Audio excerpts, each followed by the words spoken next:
I noticed her as soon as she walked into the pub that night. There wasn't anything particularly standout about her, but she had a certain presence, a way of moving through a space that drew the eye. A sharp pinch of January air swept through the door with her, carrying the faint traces of a floral perfume. She wore a cropped leather jacket and an oversized woolen scarf in forest green.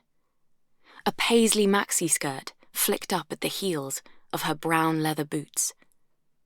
Her arms were crossed over her front in a self-conscious pose that seemed at odds with the way she strode. Jules.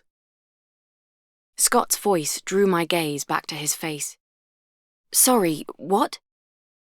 The lodger thing. I just wondered if you'd thought any more about it.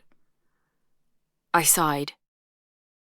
I had thought more about it, but I wasn't sure Scott wanted to hear what I had to say. Come on, he said, his playful mock frown creasing his forehead. Hit me with it. I'm a big boy. I can take it. I smiled. Even the serious conversations in our lives were never immune to Scott's sense of humour. Perhaps that meant we sometimes ended up laughing when we should have been tackling grown-up issues, but I wasn't complaining. Okay, since you've laid your cards on the table, I'm going to be brutally honest. He closed his eyes as if bracing himself. I'm not entirely convinced by the lodger idea. I held my hand up to stop him interrupting. It's just, I know the house is big for the two of us, and I know we could do with the financial help, but I'm a bit worried about opening up our home to a complete stranger. Okay, he said, with a placatory nod. I completely hear where you're coming from, but, and you know, it pains me to say this, we might have to be sensible here.